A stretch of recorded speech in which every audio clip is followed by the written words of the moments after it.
Thank you. Thank you very much. Before I start my remarks, I also want to point out my dear friend and the head of the Cambria County GOP, Jackie Fullback.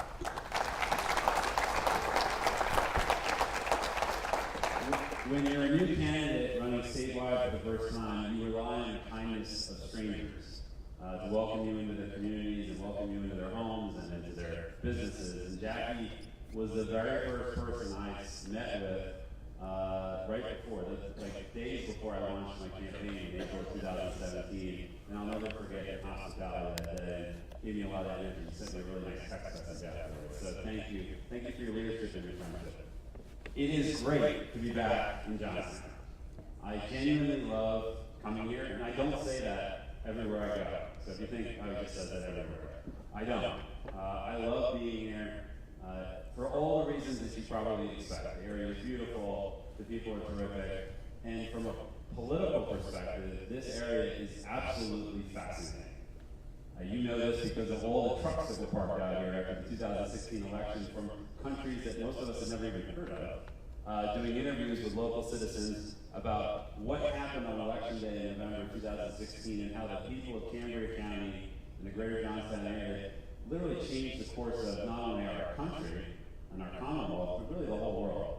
And it's just great to be here. It's great to hear from you. Scott, I'm so excited to hear your positions and hear what's on your mind later this evening after our formal remarks. A little bit about me. I was born and raised in Berks County. Been traveling now around the state for a year and a half. On Election Day, it will be almost 2 years since I started this journey. In November 2017, joined up with Scott Wagner. I'd never been done before where a Republican or any candidate for governor and lieutenant governor teamed up. And we have been campaigning together side by side since November, and it's been an unbelievable experience. We're grateful for all the support we received in May in the primary, and now we're actually, as we talk about that this evening, we need your help in November. So, a little bit about the education issue, which I'm sure some of you are hearing about. Before I get into talking and introducing Scott, I want to talk a little bit about education, because this has been a hot issue since the end of June when Governor Wolf went to Philadelphia. And he went to Philadelphia because we're gaining on him in Philadelphia, and he sees the numbers that we see, and he knows that he's got to shore up his base in Philadelphia. So he went to Philadelphia, and he gave a press conference. And at that press conference, he said that he would support putting all state education funding through a 2016 formula that would have the immediate effect of cutting $1.2 billion from mostly rural school districts, almost 70% of the school districts in the Commonwealth, and redistributing that money to the remaining 30% of the districts, devastating rural Pennsylvania and the children of rural Pennsylvania. Here in Cambria County, we have a $40 million cut to the school district here in your county. So the governor went out and said that, and then he's been backtracking ever since. And recently, I think he gave an interview to Penn Live just yesterday, where he recognized that, yeah, to accomplish what I want to accomplish, we have to fully fund all the districts and then do the redistribution. So the net effect of that, independent analysis has shown, would have a net effect of raising taxes on Pennsylvanians to the tune of $4 billion. And so the governor can't have it both ways. He can't say that he's not for cutting the $1.2 billion, and he's also not for raising taxes. And he's now clearly made a choice. He wants to raise taxes on Pennsylvanians to support the education agenda that he thinks is right for Pennsylvania. The contrast on education could not be clearer. Scott Wagner introduced a plan last week that would fund an extra $1 billion to our schools, to our teachers, and to our students, to the classrooms, without raising taxes on Pennsylvanians. And we'll certainly be talking about that tonight, about how we're going to do that. Such a critical issue. The bottom line is the so-called education governor, Tom Wolf, does not have an education plan. He's got a tax plan. And it's on all of our backs. And that selection could not be more clear, and it could not be more important for everybody in the Commonwealth. And we'll be talking about that more tonight. The contrasts across the campaign are manifest. You have Tom Wolf, 3.5 years, almost 4 years of record, very little to show for it. Most Pennsylvanians can't name an accomplishment. He's low energy to no energy. He's the invisible governor. He is not campaigning. He doesn't want to be out on the trail with Scott Wagner. So he's over here, and I purposely go to my left because he's far over here. And you have the most high energy, hardest working, most passionate leader, public servant, business person, and friend that I've ever had the pleasure and the privilege to work with. Scott is, I've worked side by side with him since November. We have conversations early in the morning and late at night. We see each other at our best and our worst. And I can tell you, there's no one else I'd rather be in the foxhole with, fighting to bring Pennsylvania forward and to get us where we need to be. There's no one else I'd want sitting in the governor's office, making the changes that need to be made in Harrisburg to move our Commonwealth forward. And with that, it is my pleasure and my honor to introduce our next governor and my dear friend, Scott Wagner.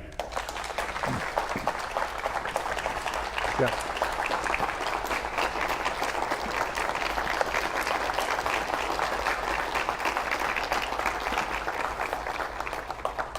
Thank you, everyone, for being here tonight. I see a young man in the front. Thanks for being here tonight. I met Joey this morning in a restaurant in Johnstown. We had an interesting conversation, so it's great to see you here tonight. My former colleague, Wayne Langerhold, is in the audience, so I want to recognize Wayne, 35 Senate District representative. And is John Joyce here? Yes, sir. John, how you doing? John is a candidate for the 13th Congressional District. And Jim Rigby. Jim here. Jim, how you doing? Jim's a candidate for the 71st Legislative District. Thank you for being here. And Jerry Carnicella. Okay. Jerry, how you doing? Candidate for the 72nd. So, and I apologize because the lights are a little bright here. I might leave with a suntan tonight. So it's really, listen, it's great to be here tonight. Just real briefly on a recap, and when I'm finished, we're going to move the podium, and then Jeff and I are going to pull our chairs up a little closer, and we're just going to sit down and have a dialogue tonight, question and answer session with everyone. Jeff talked about the education issue and the education funding. Listen, I'm a business owner in York, Pennsylvania. I employ over 600 people. I see a skilled labor crisis today that's off the charts. Education is so critical today, and we need to retool and reinvent our education system so that we have more students going into the vocational careers, the trades, whether it's truck driver, welding, mechanic, carpenter. The list is almost endless, plumber. And we talked about my plan last week that we unveiled. We're going to put $1 billion into the education system without raising taxes, because this is an investment that we need to make. And so how that will happen, $700 million will go in through the funding formula to make sure, the current funding formula, make sure that all schools have fair and adequate funding.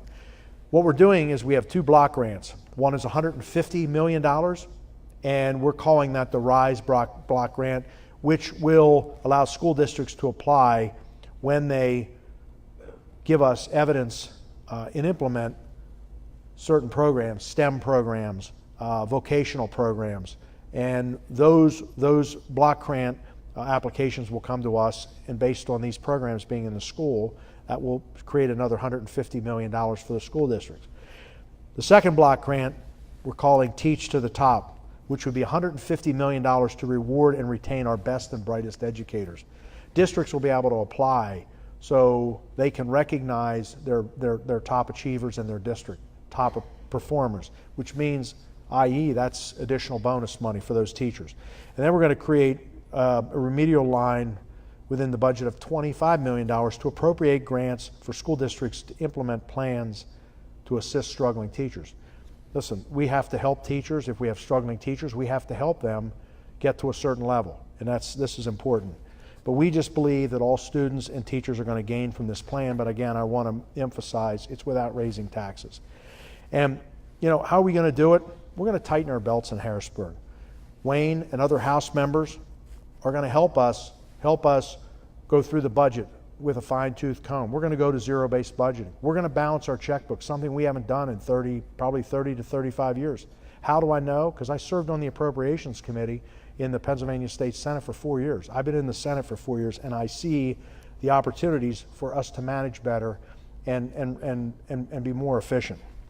I have revenue ideas. So people are saying, well, Scott, you're going to go in and cut this and cut that. You will never hear me use the word cut. My word is manage, and when you manage, you measure. And based on what you measure, then you manage and make decisions. So, the money that the legislature put into the education system over the last 4 years, most of it has gone to pensions. The pension monster continues to eat dollars in a major, major way. In 2015, the House and Senate sent pension reform to Governor Wolf, and he vetoed that plan. So we have really, gone nowhere as far as pension reform in the last 4 years. And, it's important to note that, Governor Wolf didn't sign a budget for 3 years. So Governor Wolf actually, held back money on school districts and provided hardships. And I can tell you that happened in the 2015-16, budget year. But again, our plan is to put more money in the schools without raising taxes. Governor Wolf's plan is to raise taxes to do this. So I'm going to move forward on this very quickly, but I want to talk about other items tonight. Let's talk about jobs in the economy. And let's talk about, protecting paychecks and taxpayers through the budget process, because we're going to talk about, our zero-based budgeting plan. As I travel around the state, I look at the finance, sort of the finance bucket, and then I look at the opportunity bucket, but first and foremost is the crisis bucket. And the crisis bucket is the heroin opioid crisis. And it's off the charts. And we're losing probably 100 Pennsylvanians every single week, and which is completely unacceptable. We also have a mental health crisis. And the more and more I travel around the state, I hear more and more about the mental health crisis and the need to focus on that issue. And then there's school safety. And school safety is very, very important. I want our children, our students, and our teachers to go to school and be safe every single day. So it's really the heroin opioid crisis, mental health, and school safety. And then, when you talk about mental health, I'm shocked by the number of veterans that commit suicide. And what's even more shocking to me is that since 1995, the suicide rate has increased in Pennsylvania 34%. So, it's just, there are a lot of issues that we have to work on and we have to solve, and some we have to solve quicker than others. But let's get into the meat of, that discussion. But it's real simple. I'm a private sector business guy. I grew up on a farm in York, Pennsylvania. I was fed up in 2014, and I ran a write-in campaign into the state Senate, and I won the first ever. I served in the Senate for 4.5 years, and what I saw really disappointed me, and I know we can do better. I believe that the people of Pennsylvania want better, and I believe that there are opportunities that we can move on, and we can make Pennsylvania a much better state than it is. So with that, if the guys could come up and move the podium, tonight we're going to sit in chairs. We've been sitting in stools. This is Townhall meeting number 10, so it's a lot more comfortable to sit in a chair. So Jeff, you have a mic, and I have a mic, and then we have I believe do we have some mics back in the audience area? Good. So don't be shy. Hopefully you came to ask questions. And I'll note, by the way, before we start the questions, that as Scott said, this is our 10th town hall. Governor Wolf has done 0. We don't script these, we don't film them. We hope that actually undecided voters are coming out, Democrats and independents, that we can persuade. And obviously our core voters who we meet on November 6th and are already strong supporters. But it's a big contrast to what the governor does, which is all staged, and he makes announcements and then it goes back to Harrisburg or wherever he keeps speaking. So the contrasts are pretty big, and they start with the fact that we're here taking questions from real voters without really frankly knowing any of the questions that are coming at us. So with that, have at it.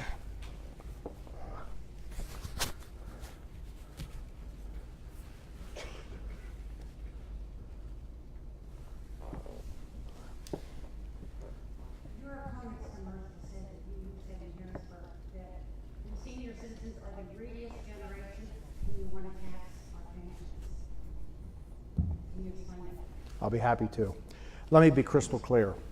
I did a Penn Live article, an interview with the Penn Live editorial board, I think about 2 years ago. And I was referring to a story. Over in my 4 years in the Senate, I had many people that would come to see me. And a lot of them were retired state employees. And I saw probably a good 24 retired school teachers. And they would come to my Senate office, and sometimes it was 4 or 6 or 8 people. They would come to my office and say, Senator, we came to see you because we don't want our pensions taken away. And I said, I'm just curious, where are you hearing this? Well, they're hearing this from the Retired Teachers Association. And I said, let me clear this up. I don't know who's telling you this, but I'm not going to take your pensions away, nor do I have the ability to take your pensions away, nor do I want to take your pensions away. So that's a story. I had a Penn Live interview, and in there, and also, I've got just my mind jumped ahead. So during several of those meetings, I said to those teachers, I started asking questions. I'm curious, do you have children? Oh yeah, we have kids. And do you have grandkids? Oh yeah, we have grandkids. And well, how many grandkids? Oh, one guy told me he has like 17 grandkids. Do you get to spend a lot of time with your grandkids? And he said, oh yeah, we spend as much time, we love our grandkids. I said, I just have a simple question. Would you be willing to give up 10% of your pension to make sure that your children and your grandchildren have a brighter future? And the response was, oh, absolutely not. And I never had a single person say that they would give up any portion, like 5 or 10% of their pension, to help their grandkids. So, and then, I had told this story to someone, and they said, well, you ought to Google greediest generation. I went on the internet and I Googled greediest generation, and that's where the story came from. But let me be crystal clear, I have no intention of taxing seniors. This governor is out telling people that I'm going to tax seniors. But let me tell you about this governor. I have made a pledge to the people of Pennsylvania that if you vote for me and I become the next governor, I will eliminate the school taxes on your home. But this governor, he promised property tax relief when he was campaigning 4 years ago. Where is it? And so if Governor Wolf were here tonight, you'd have an opportunity to ask him, Governor Wolf, what have you accomplished in the last 3.5 years? And I'll ask the audience, what's he accomplished? He hasn't accomplished anything. And he is on the hot seat. He's up for re-election. We're running neck and neck right now with his campaign, contrary to all the fake news polls. The bottom line is that we are focused on the issues, and I believe that what I can do for seniors, and I have no intention, and I want to be crystal clear, to tax anybody's retirement. But let me tell you something. What I can do for seniors that own their homes is eliminate their school taxes. That is very important.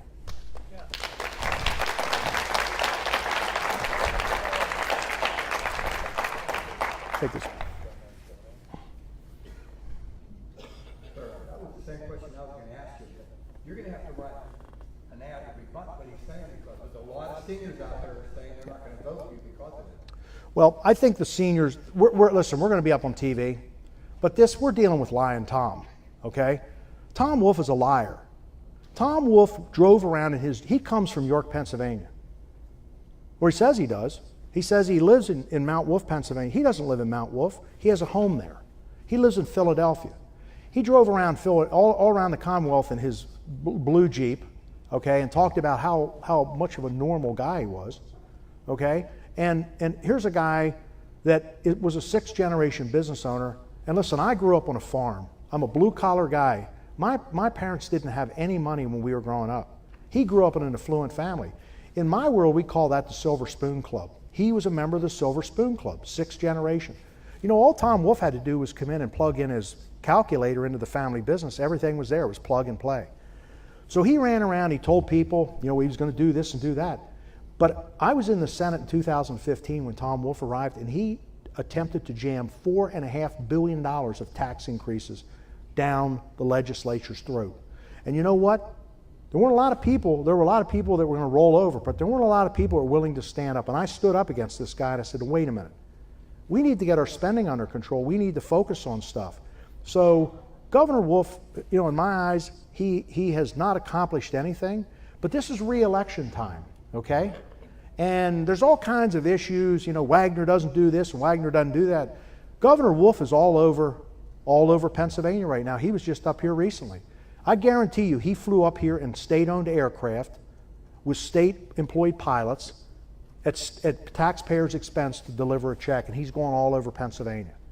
This guy is not a good guy. I'm sorry. He's happy, he is elated that there are more people in Pennsylvania receiving food stamps than ever. He is the candy man. So we're going to come back real hard on this, but you know what, the guy is a liar. And the bottom line is you're going to see us come out, but you know, we can't be out every single day. Scott and I were here in May, the day before the primary, and we had the real pleasure of going to the diner in Johnstown. And I'll never forget the conversation. Scott does what he always does, which is he charms everybody in the diner and talks to everybody. I've learned so much, but I'm never going to be able to do what he does in terms of he's just great at communicating and getting to know people. But he had just left the table to go to another table, and I walked by just to introduce myself. And an older gentleman took both my hands. He held both my hands, and he looked at me and he said, "Jeff, I need your help with something." And I said, "Yes, sir."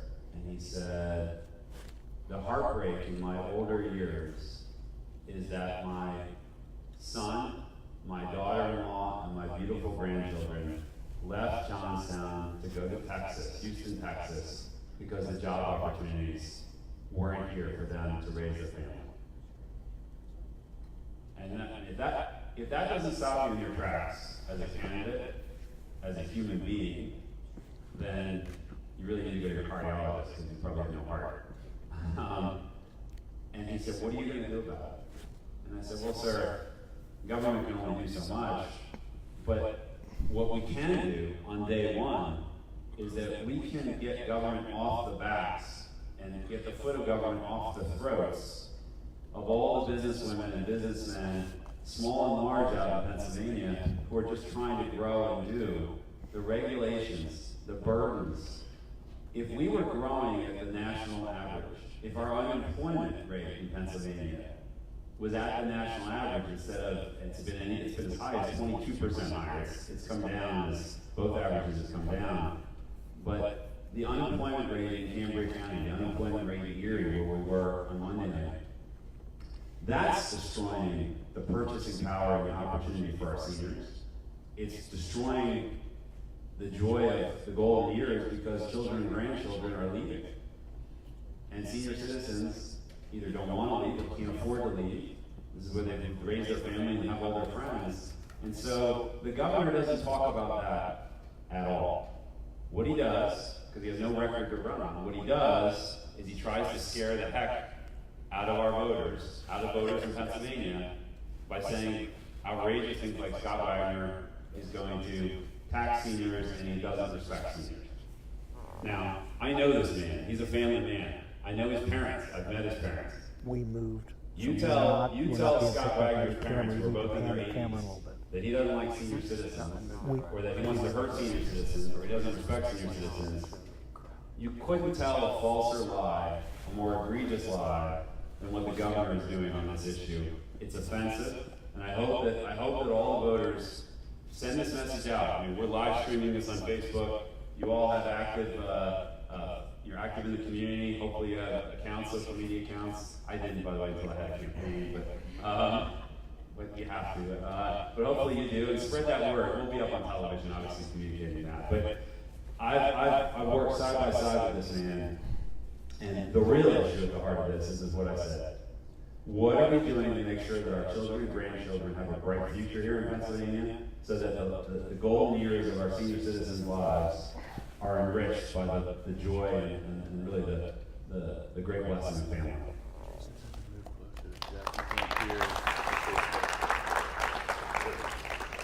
So if I could just wrap up on a couple of Jeff, move in here a little bit so we can get picked up. Ryan, you want to make sure that the camera's repositioned. We have a gentleman here in the front row. This is what we're dealing with. He's sitting in the front row with a camera. He's a Democrat tracker. Now what he's going to do, he's recording this whole conversation. They're going to go back tonight and they're going to dissect, they're going to look for 7 seconds out of probably an hour and a half, and they're going to pick it out. So the question about taking seniors or taxing their retirement and talking about greediness, All the governor and his people did was pick 7 seconds out. They have no interest in the whole story. So that's just what this gentleman's doing. We're going to deal with this for the whole way through the campaign. That's why we're live streaming Facebook Live. But this is what we're dealing with. I mean, the bottom line is, everywhere I go, I hear seniors talk about school taxes and how there are seniors that are losing their homes. And the governor's made comments that, if a few seniors have to lose their homes so we can keep funding in place, well, so be it, okay? The governor doesn't talk about veterans at all. Does anybody know why the governor doesn't talk about veterans? Because the governor was drafted and he went in the Peace Corps, okay? Let's talk about that. In my world, that's called a draft dodger. When I was growing up in 1973 and you did that, that's what the governor did. So let's talk about the issues. Let's talk about let's talk about jobs. Let's talk about the economy. My number one mission is to protect your paychecks and make sure you earn more and you keep more. That's what this is all about. So we'll take another question in the back.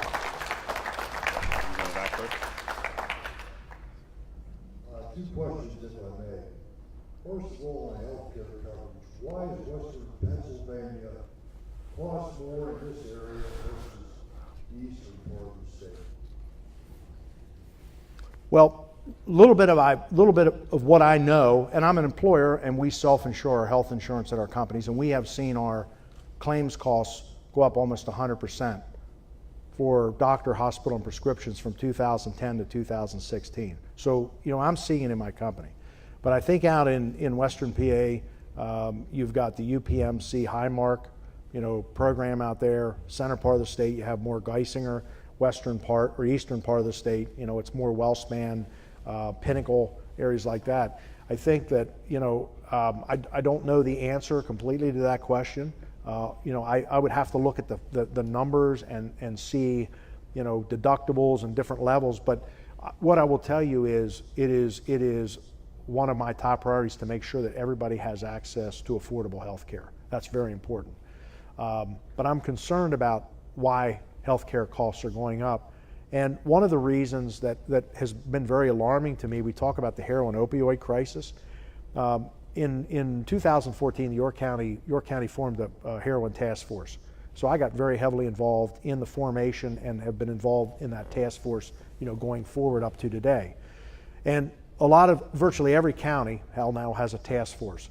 And every county has drop boxes located all around their various county locations.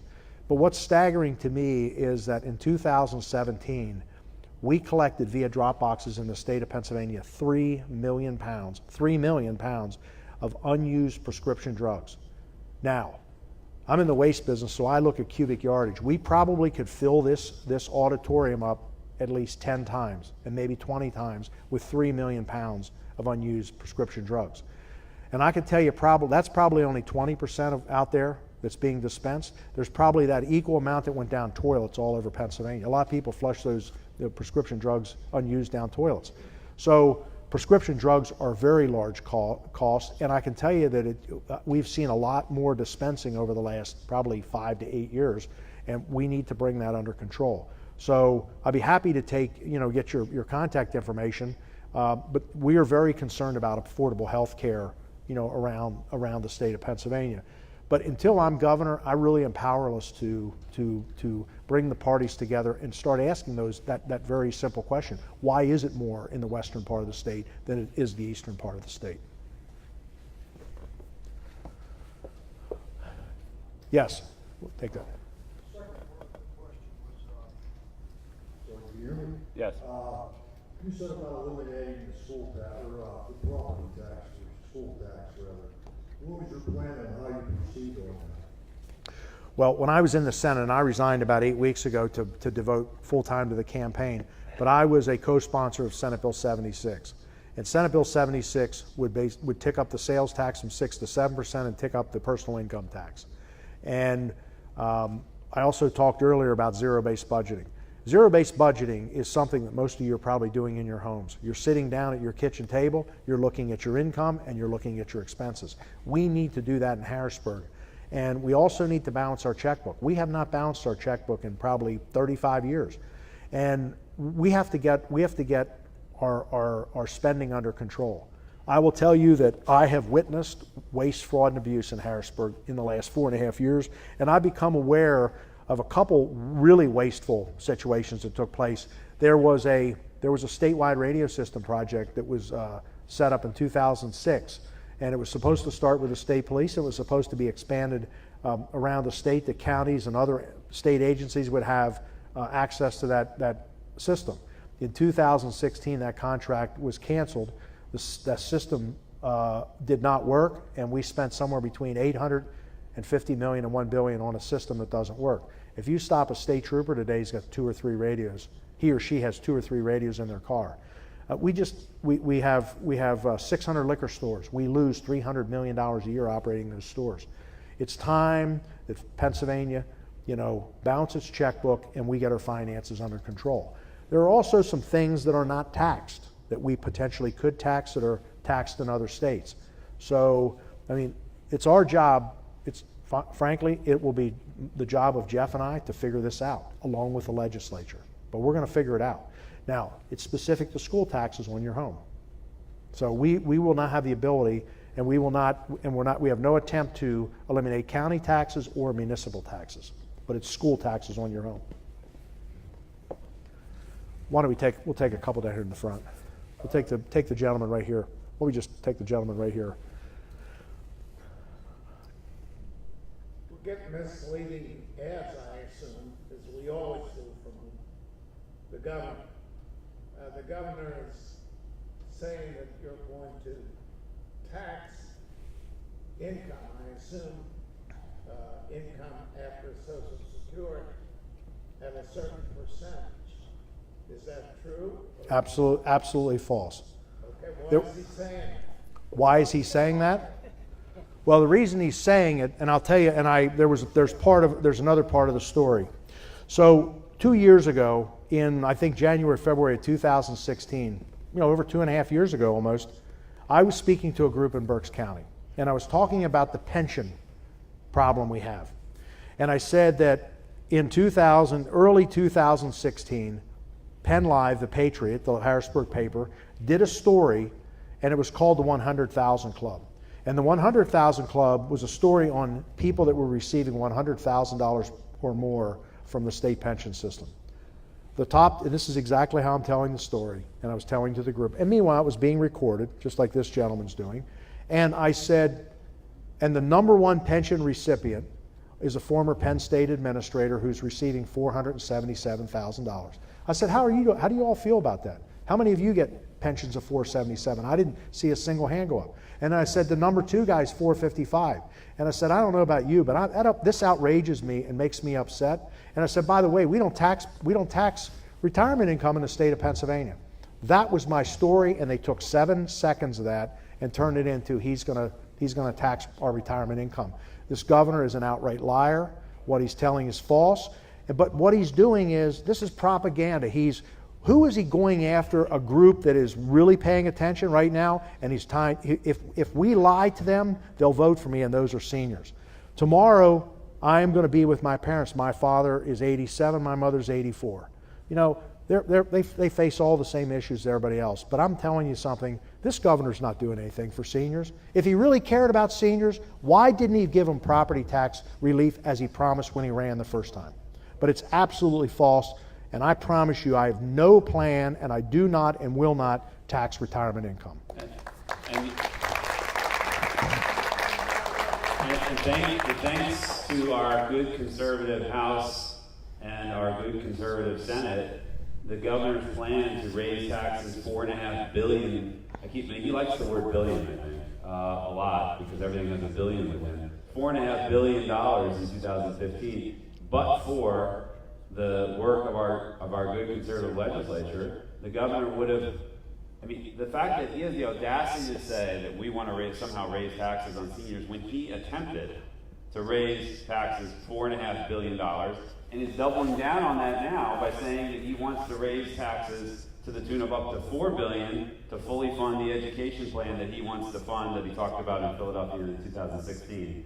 You have to almost be in government to think that that is a normal way of behaving.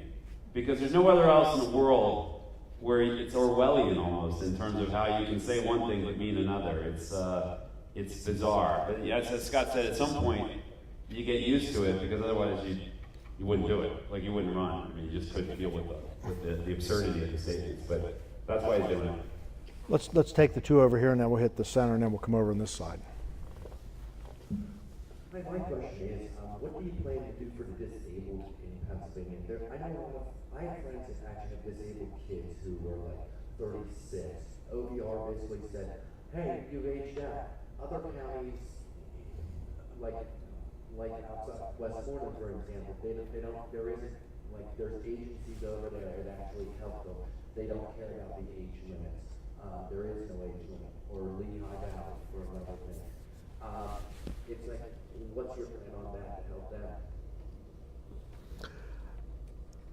When I joined the Senate 4.5 years ago, I went to Harrisburg because I was tired of being beat up by agencies. I was tired of having 2 sales tax audits, and Department of Revenue came in and didn't find anything. And when they left, they might have found several $1,000s, but a lot of it had to do with maybe stuff we purchased on the internet. We didn't pay taxes. But we're talking several $1,000s, but when they left, they didn't thank us for employing people and paying taxes. So I went to Harrisburg with a different agenda. But one thing I did as soon as I arrived in Harrisburg, I have a very open door policy in my Senate office in Harrisburg and one in York. We see anybody. And I've had the opportunity to see a lot of people with disabilities, parents with children with disabilities and adults with disabilities. And, I've been really educated and informed and exposed to a lot of situations. And last 2 weeks ago, I had the opportunity to travel to Scranton, Pennsylvania, and I toured Pride Mobility. And Pride Mobility they're called power chairs. I mean, they're very sophisticated chairs. And there are people with disabilities that if they had, a power chair and had ways to get, they had transportation to go to employment, they would love to be employed. And so, I was, it was a very informative tour that I took at Pride Mobility, and they have chairs that raise up, and so it's interesting to have someone who is disabled, and they would typically be sitting in the old wheelchair. They'd be sitting in a low chair. Today, they can raise their chair up so their eye level is the same as your eye level if you're standing. Think about the power of this, and so, as I go around the state and I've met more people, and I've become aware of situations with parents where they have disabled children, even adult children, and they need in-home health care so that round the clock so parents can be employed. I will tell you that the folks in the disability community will be a priority also, along with seniors and veterans, and we have to quickly go in and figure out and find out what's being done and what's being provided. Because quite frankly, I served on several committees, and a lot of times we would ask questions and we didn't get answers. But I want you to know that the disabled folks out there, whether they're children or adults, would be a priority of our administration. And I will tell you that if there's anything that I walked away from in my 4.5 years in the Senate, was all the people that I met, and just, money can't buy, nothing can buy the experiences that I had and the people that I met in the 4.5 years in the Senate. It has made me a very richer person, from the heart and from my mind. So trust me when I tell you with the disability situation. Yes, sir. I'm hearing a lot of positive comments from you regarding the pensions. I'm wondering, and this is partly based on a video that you released back in November, what are your feelings about state pensions? And it also seemed that you were rather critical of corrections. So let me be a little broad. So we have a $70 billion pension crisis, and in 2015, and I believe this, and I think everybody believes this, that we can't keep doing what we're doing.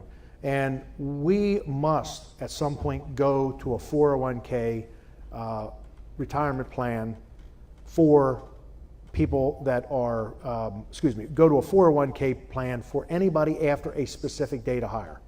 we're not messing with anybody's current pensions. We're going to have to deal with that. But for example, if it's January 1st of 2020, all new hires would go into a 401k plan. What I've also learned that school teachers don't vest for a longer period of time. If you go to companies that have private companies that have 401k plans, you vest within the first year. There's many different vesting periods. So we have to solve this pension crisis, and it's serious. Now let's talk about the corrections situation.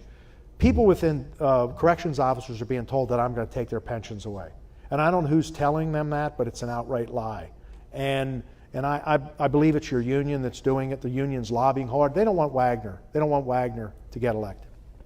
But let's talk about what's going on in the corrections system. For 3 years in a row on the Appropriations Committee, we kept seeing the overtime costs go up year after year. And actually, there was a story done, and it wasn't my story. It was done by some of the local papers in Harrisburg. And they talked that there were, I believe, 20 corrections officers that made over $100,000 a year just in overtime alone beyond their base salary. So there was one corrections officer that made over $150,000 in overtime. And I'm only repeating what I read, and all my comments were tape recorded during appropriation. So there's video out there. So if anybody wants to distort what I said, it's tough to distort it. So I've visited several facilities, and I've met with management. And listen, I've been around. I've seen a lot of things in my lifetime, and I know when I'm being given a really, really good presentation. And most everywhere I've gone, I've gotten a really, really good presentation, and everything's fine here. We don't have a lot of issues and this and that. So then I've been meeting with corrections officers on my own outside. And I was talking to a corrections officer recently, and I was explaining exactly what I'm explaining. And this person told me, well, that corrections officer that worked all the overtime and had over $150,000 overtime, he's in our facility, and he works a double shift 7 days a week and has as long as I can remember. Now, I don't know whether that's true or not, but it warrants checking out. And I said, well, I'm just curious, how's a person stay awake? And they said, well, that's a problem. The person sleeps a lot on the shift. So then I was told by another guard how this guard was assaulted out in the yard by inmates, and the guard in the guard tower was sleeping because they were working so much overtime. So what I've learned is that, obviously the prison system can't shut down if they don't have enough people. And currently what I'm hearing is the corrections system does not have enough people. They're having a tough time hiring, just like everybody else is. So there's two sides to this whole story. But I can tell you, when I'm governor, we're going to figure it out as fast as possible. And there are a lot of guards that don't want to work mandatory overtime or as much overtime as they're working.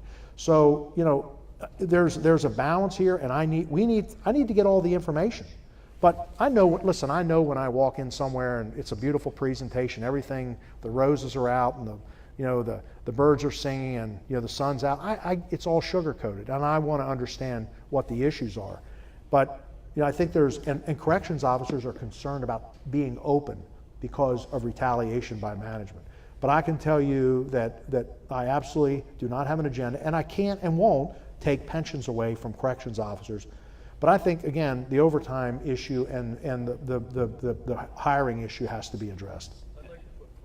Yep, you can. Can I add before you? So everywhere I go, that a corrections officer or the wife or husband, depending on the spouse of the corrections officer, whenever that issue comes up, first I want to say I really appreciate the fact that people are comfortable coming up and saying, hey, you got to explain this. I don't feel comfortable about this. I think that's great.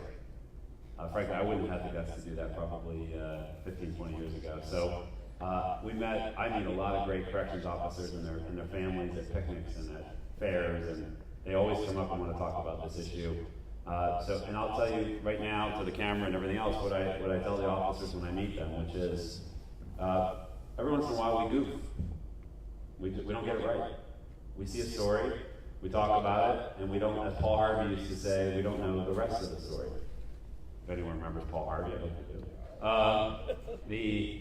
And the rest of the story is when you talk to the officers and their families, they're desperate for more colleagues.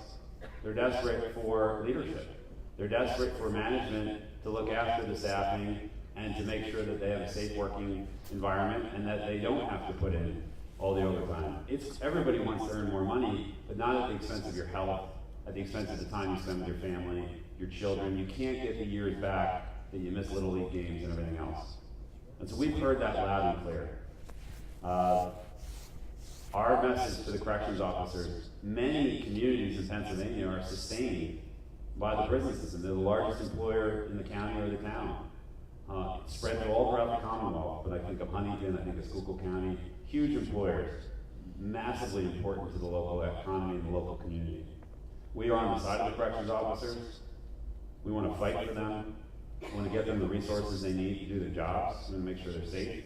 We want to make sure their families are taken care of. We want to make sure that that they have the working conditions and the support from leadership that they need. And so the message really is with the management level and with the secretary in charge of corrections and making sure that those issues are addressed. Governor Wolf can make a big deal of this, and others can make a big deal of it.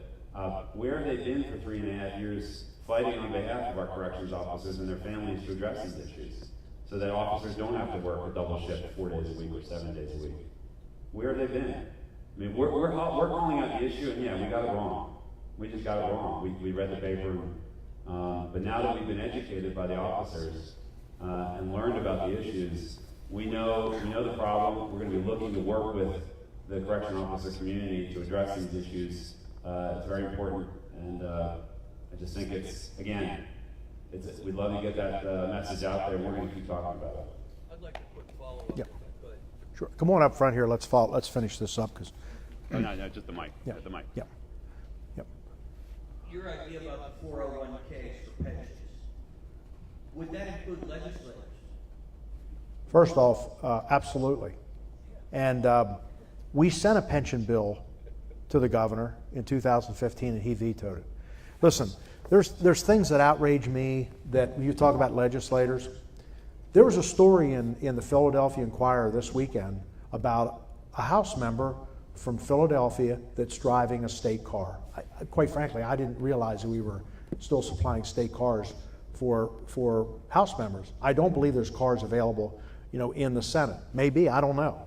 But I'll know that when I'm governor. And what's more of an outrage is this House member wrecked her car 3 times, and the state has paid $30,000 in repairs. And what's even more amazing, and during one of the accidents, this House member was driving with a suspended license. This is the kind of stuff that you can't make up. So yes, I think that legislators are fair game, and we're going to be treated. We should not be treated any differently. What I will tell you, and I want to make this very clear, the 4.5 years that I was in the Senate, I did not take the pension, I did not take the health care, and if you came to my Senate office in Harrisburg, coffee, water, anything that was purchased, I purchased myself. If you go back and check records, I never turned in for a single expense the whole 4.5 years that I was in the Senate, and I believe it was the right thing to do. So thank you. Jeff, first of all, thank you for coming here and sitting and talking with us in a calm manner. I think everyone's impressed in this room. As we've read about you, I think there are 2 issues that I'd like you to address. I want to give both of you the opportunity to tell us where you are on pro-life issues and where you are on gun issues. Well, John, thank you. Number one, we're honored to be here tonight, and because we have to hear from people throughout the state and here tonight of what the issues are in your community, and I'm optimistic that there are some Democrats here tonight, not just Republicans, and thank you for being here if you're a Democrat. We're seeing more Democrats come out, conservative Democrats come out to the town hall meetings because a lot of the issues we're talking about, they don't know a political party, especially the heroin opioid crisis and mental health. John, my voting record, I'm 100% pro-life, and I have a 100% pro-life voting record. Number 2, you asked about the Second Amendment. I have a concealed weapons permit in my wallet, and I own firearms, and absolutely nobody's taking my firearms away. So you don't need to worry about yours.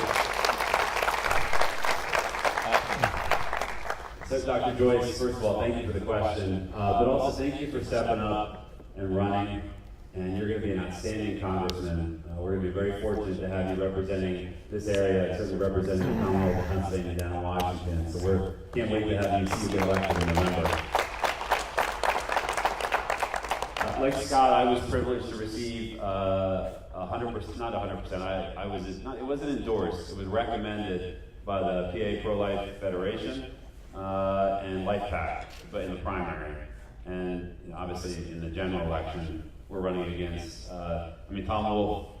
If he loses, when he loses in November, Tom Wolf may end up going to work for Planned Parenthood, for all we know. He's that closely tied with them. So you have a very deep contrast on the sanctity of life issue.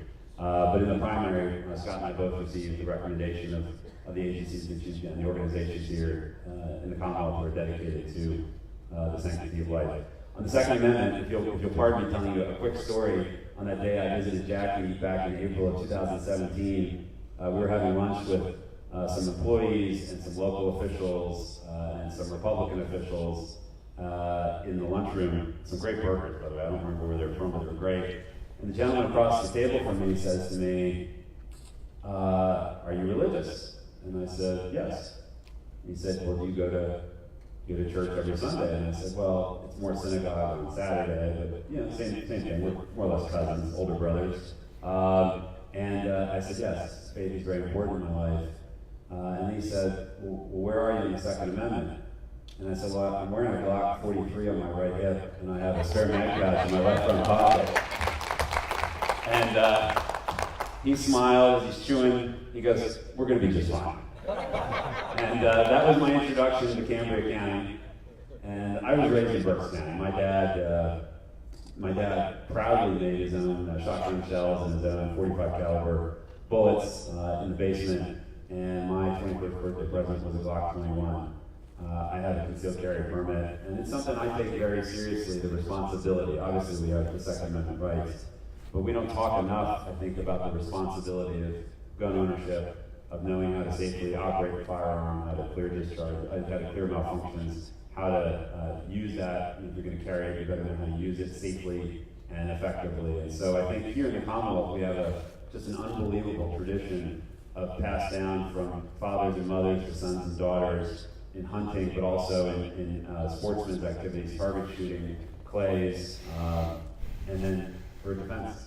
Whether it's in a rural area where shotguns and various semi-automatic rifles are used, or in more densely populated areas, you have a lot of people who responsibly and with great care carry their sidearm in a holster and really are a line of defense to protect us from a lot of bad guys out there. So it's something that's I could talk on and on about it because it's something I grew up with, but it's an important issue to me, both the right and also being a responsible citizen and leading on that example by being a responsible owner. Thank you. So before this young man asked me the question, Joey, I happened to be in a restaurant in Johnstown this morning, and we were leaving around 12 o'clock, and a couple of my campaign folks were sitting at the counter. I think they were talking. He asked me what I thought about the Federal Reserve.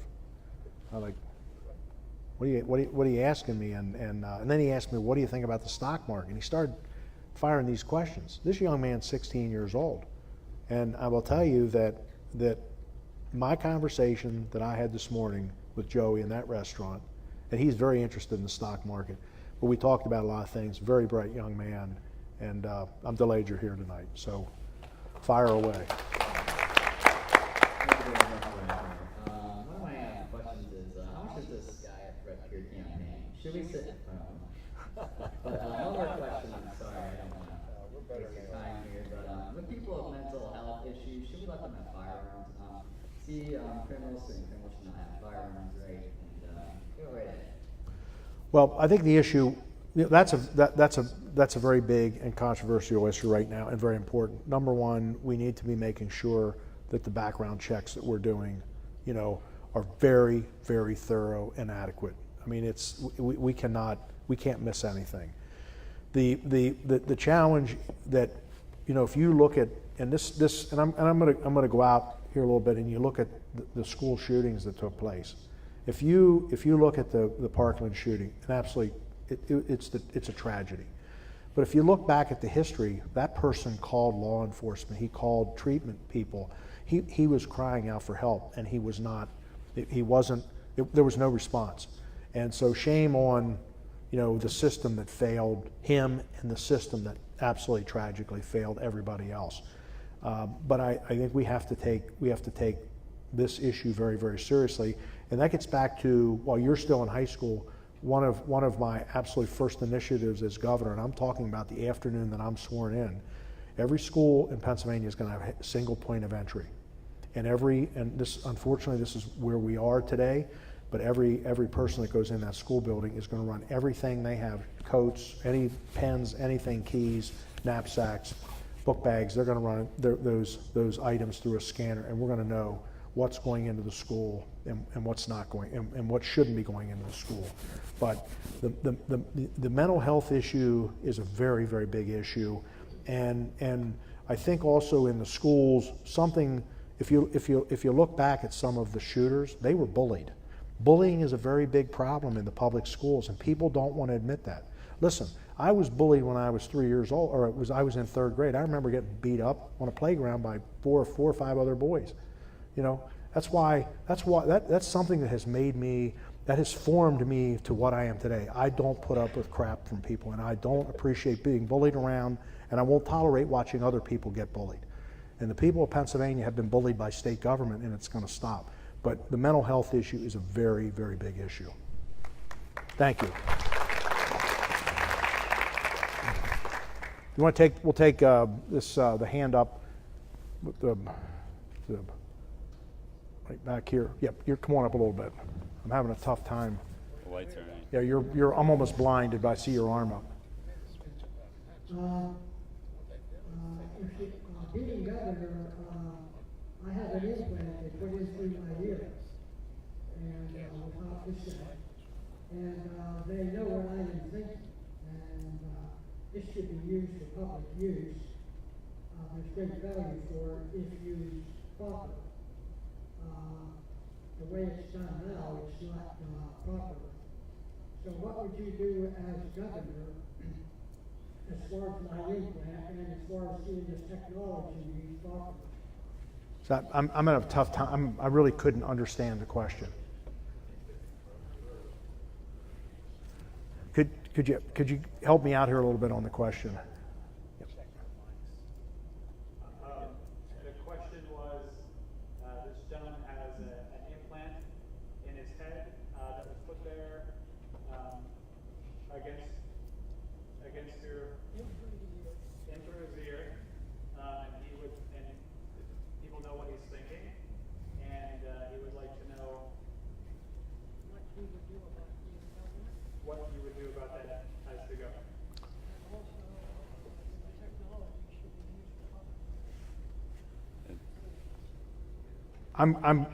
To answer his, I would have to understand, I'd have to understand, his medical background, and that's something, obviously I would need that to answer that question. It's a little difficult for me to answer, but I'd be happy to get your contact information. And I'm not skirting, but I need to know a little bit more about your background and maybe when and how this all took place. Thank you. Hands over here, Jeff. Come around. Yes, I'd like to find out what you would do about the health care for retirees that was taken away by the companies and is going I'll take to this. the unions. I'm one of 650 retirees from Freight Car America that worked here in Johnstown. We used to have a workforce of 2,000 people here. Freight Car America pulled our health care off of us in 2013. We had a contract for the life of the retiree and the spouse. It went to litigation, and it was settled out of court for $32 million. Each retiree would have gotten around $47,000. Would have been their share split up. The union wants us to purchase health care from them. The majority of us can't afford it. We got what we have.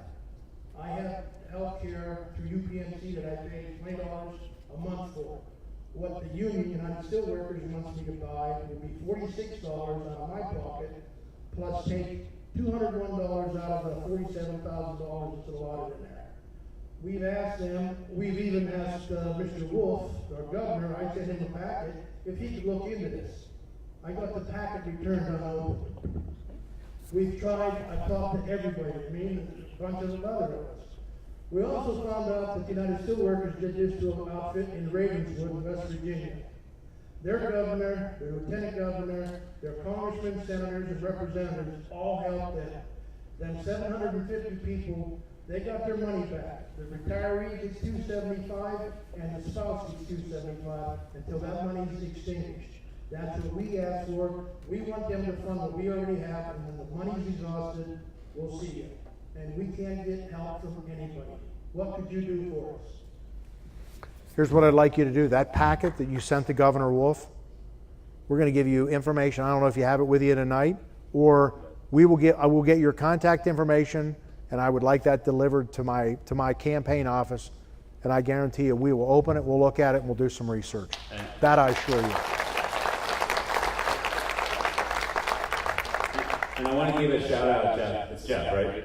Yeah, Jeff. I want to give a shout out to Peg Luxick, who brought this issue to my attention probably 6 weeks ago, maybe a little more.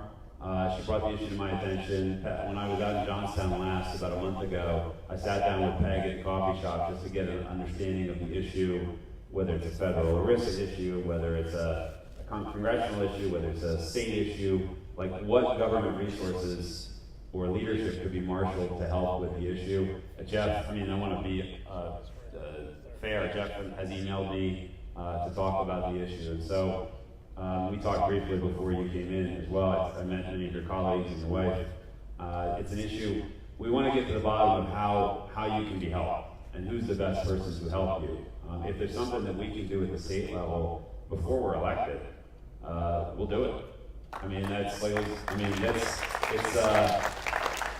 not only the right thing to do, it's smart. And so it's I know you don't want to hear, give us some time, let us look at it, because for members of the union and their families, the time is way past, and men are, I'm sure, passing away. And we lost 18 retirees. yeah, so every year that goes by, there are less and less people to fight this injustice, and the families are really suffering. It's an issue that we certainly appreciate and understand.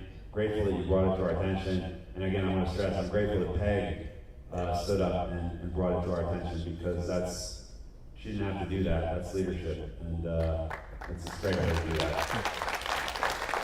What I will assure you of this, and I cannot promise any outcome, but I assure you, when you send us the information, the envelope will get opened, and that's what our job is. That's what I did as a senator. I've had smaller situations that we got involved in, and we were able to solve problems or get answers for people. So that is going to be a priority for us. So Scott, we got the signal, we got the time.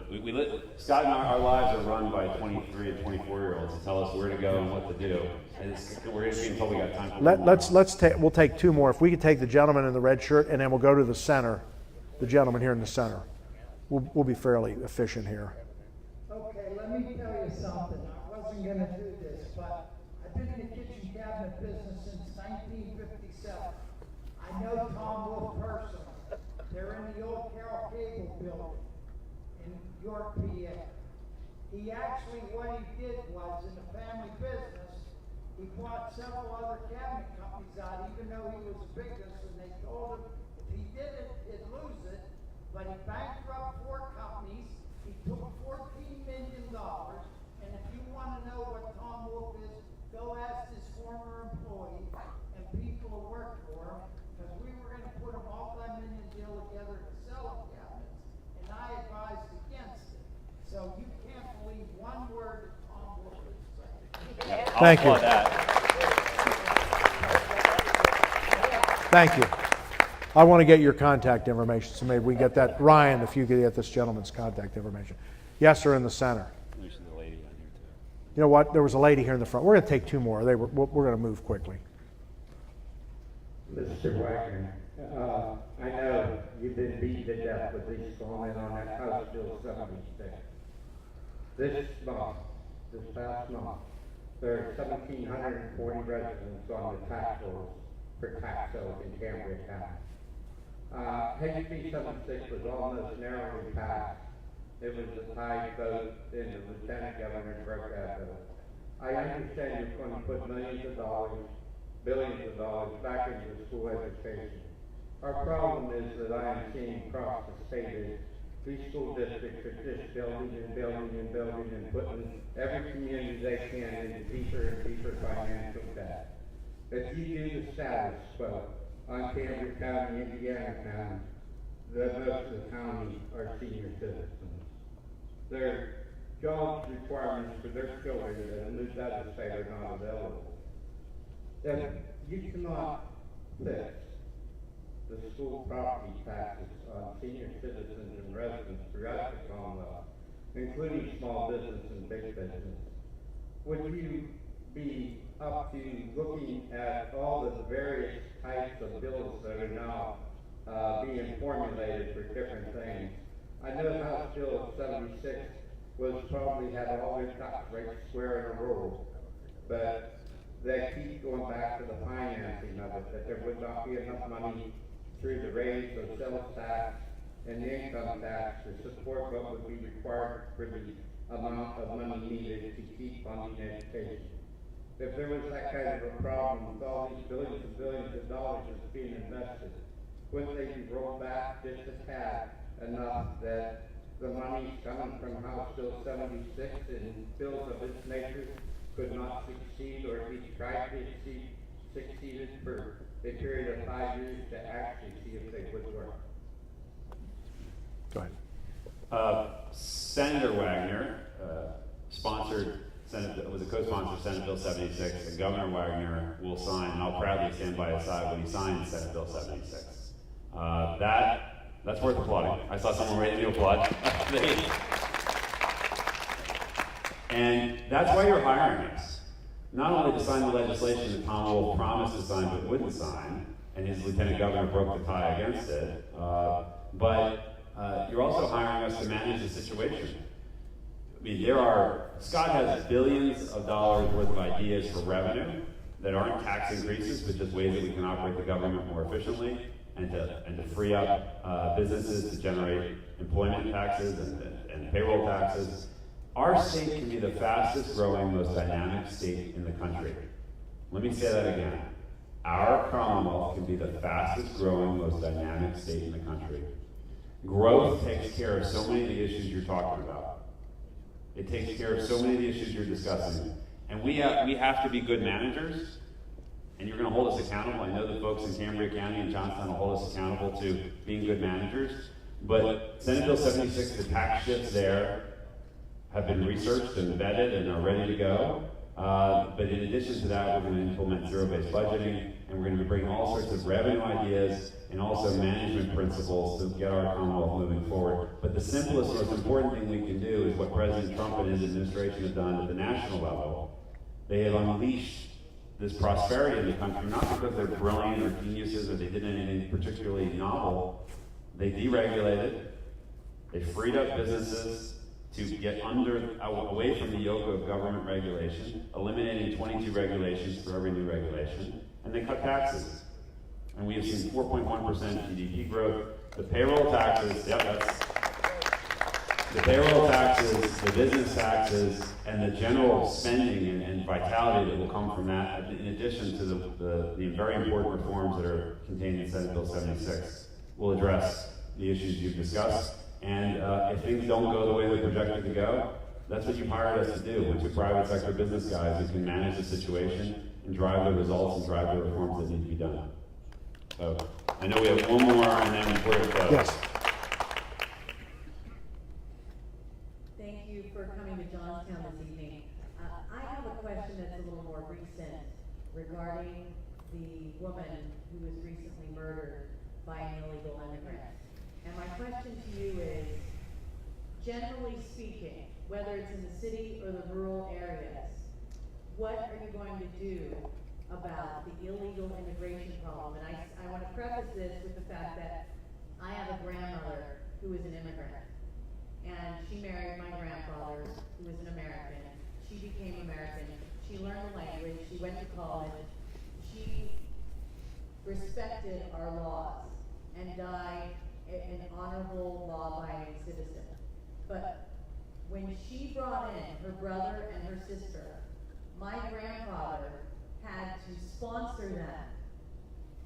And what that means was he was legally responsible for that brother and sister for if they committed any crimes. He was accountable, and that meant that he was responsible for them. I don't know what's happened to this policy, but what I want to know is how are we going to embed accountability and responsibility into the system with illegal immigrants who are in unknown places with unknown criminal records from other countries. How are we going to deal with that in Pennsylvania? I want to make sure before we get to the answer, does everyone know the story? What's your name, please? Monica. Lady from Iowa. Yeah, does everyone know the story that Monica's referencing? The 20-year-old college student who went out for a job and was, the story, I have an 18-year-old daughter and a 16-year-old daughter. My 18-year-old is, we're dropping her off at college on, I'm going to start crying when I talk about this. Both the cost and also I'm emotional about our oldest going off to college. But any parent, any grandparent, frankly, any human being who reads that story of a 20-year-old woman who went out for a job,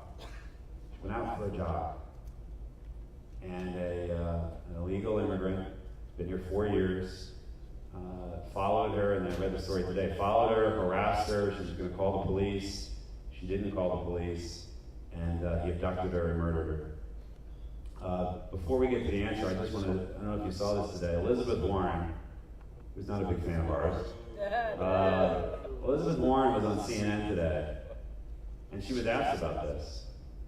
And I'm going to paraphrase, this is not an exact quote, but she answered something along the lines of, it's really sad. That's what she's just very sad what happened to that young woman. It's a terrible story for that family. But the biggest problem we have with immigration, which is quoting Elizabeth Warren, which I don't often do, the biggest problem we have with immigration, and she was talking to one of the anchors, I forget who it was. I went down to the border, and people have to understand how important it is that we address these family separation issues. And she went right into the Democrat talking points on which, look, the family separation is just terrible. And no, I've yet to meet someone who's in favor of separating families. But this is where the radical left is. This is what we're fighting against in this election.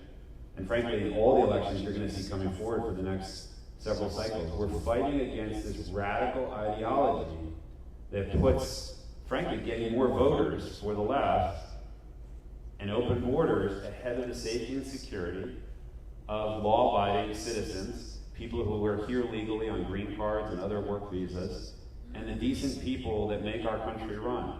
Whether you're from Honduras, my family's from Hungary, or Greece, or Scotland, Mexico, wherever you're from, if you're a law-abiding citizen, a law-abiding immigrant who's here legally, none of us should be subjected to a world where someone who's here illegally can abduct and kill any of us.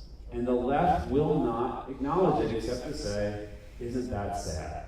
Now, I go home and look at what Elizabeth Warren, if I didn't do justice to her statement, then shame on me. But I watched that video twice because I was just shocked at what I was seeing. Sorry for the long lead-in, but it's something that meant a lot to me sort of at the stage I'm at and watching my little girl go off to college, and it affected all of us who read that story. The immigration system's broken. Congress has refused to do its job. Immigration, legal immigration, is vital to Pennsylvania's economy. There's not a farmer I meet, or we meet, or any of you meet, who doesn't talk about how important it is to have a labor force to move crops from the fields to the market and to be sold either overseas or here domestically. So we have a vital shortage of workers here in this country, 6 million job openings across all levels of skills. We failed American citizens to get them ready for career and technical jobs. We have 200,000 to 400,000 skilled labor positions here in the Commonwealth that are open that need to be filled. And we have very many entry-level jobs that used to be done by legal people who were here legally with visas, immigrants, that system is now frozen.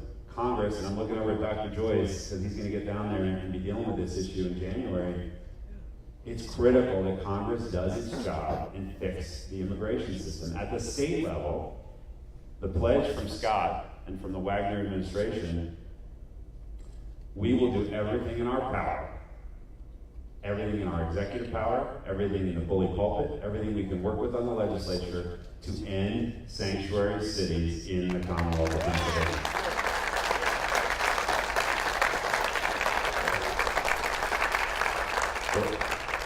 The man I'm running against for lieutenant governor is an open borders guy. Governor Wolf won't weigh in on the issue because he doesn't want to upset the left. He doesn't want to, his running mate's a lot taller than he is. Maybe he doesn't want to upset his running mate either. He's a lot bigger than him. But Governor Wolf won't really talk about the issue. He plays sort of right in the middle on it and just sort of runs away from it. But there's a lot we can do here in the Commonwealth to both make sure businesses have the workforce they need to grow and prosper, to make sure Pennsylvania is safe, to work with law enforcement and to work with our congressmen to get reforms done in Washington. But the number one thing we hear, I want to stress again, a Wagner administration will do everything in its power to end sanctuary cities in the Commonwealth of Pennsylvania.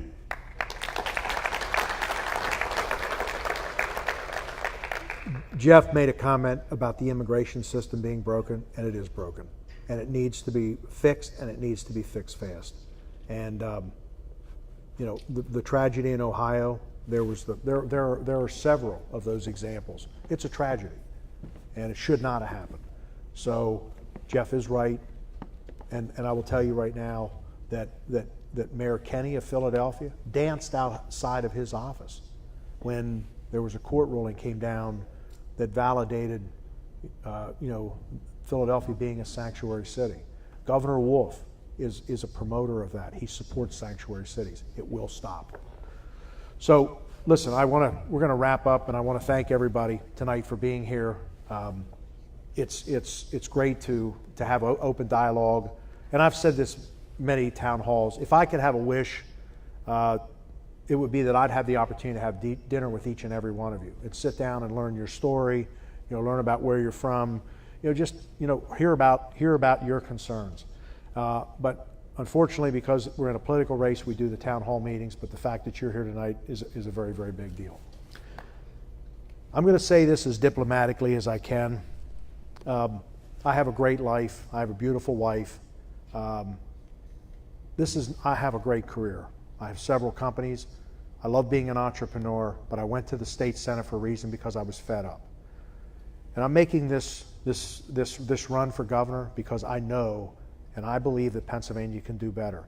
And I believe that the people of Pennsylvania want Pennsylvania to do better. So I say this with a style to tell you that I don't need a career, and I don't need another job. But I'm doing this. I'm on a mission because there are so many things wrong here in Pennsylvania that need to be fixed. I'm going to go to Harrisburg, and let me be crystal clear. You are going to see a lot of things happen in the first 6 months of my administration. You're going to see a lot of things happen in the first 30 days. One of the things that's going to happen in probably the first 48 hours is I'm going to reverse up in northern Pennsylvania, telling me that they're struggling at their bank because they have to foreclose on 2 dairy farms. And he said, it breaks our heart to have to do this. But farmers in Pennsylvania are struggling, especially dairy farmers. And if I have the opportunity and the influence as governor to be able to put whole milk back in schools, I'm going to do that. Because I'll be honest with you, I don't drink skim chocolate milk personally. I drink whole chocolate milk. Because when you drink whole chocolate milk, and it's really good, and especially from a lot of the family dairies, you can sort of get a buzz, and it's really great. But at the end of the day, we are going to get things done. But the advantage that I have that Governor Wolf didn't have is that I've been in the Senate for 4.5 years. I know every senator, every senator, Democrat and Republican in the state Senate. I know most of the House members. Most of the Republicans, I know probably 96% of the Republican House members. So I am going to have the ability to go in the very first day and go to work. Jeff and I don't have to worry about going around the building and being introduced to Senator so-and-so or Representative so-and-so, we're going to be able to get things done. But the most important thing that I will tell you, we have a lot of issues that have to be solved, and we've been hearing lip service for 5, 10, 15, 20 years. Lip service days are over, and I'm honored and humbled that Jeff Bartos is running as my Lieutenant Governor running mate. Jeff and I are going to work as a team. There is not a team with the current governor and the Lieutenant Governor. And that is not going to happen under our watch, and I say our watch. We are going to work to get things done and accomplish things. I'm on a mission, and I will tell you that I've put a tremendous amount of personal money into this race, and I'm determined. I'm a garbage man, and I'm proud of it. I'm going to Harrisburg to take the trash out. You can take that to the bank. So I need your support, and I need your help to get to Harrisburg. And I promise you that Jeff and I will work tirelessly for the people of Pennsylvania, because we believe in you, and the fact that you will vote for us and believe in us. It's a winning combination. So thank you for being here tonight.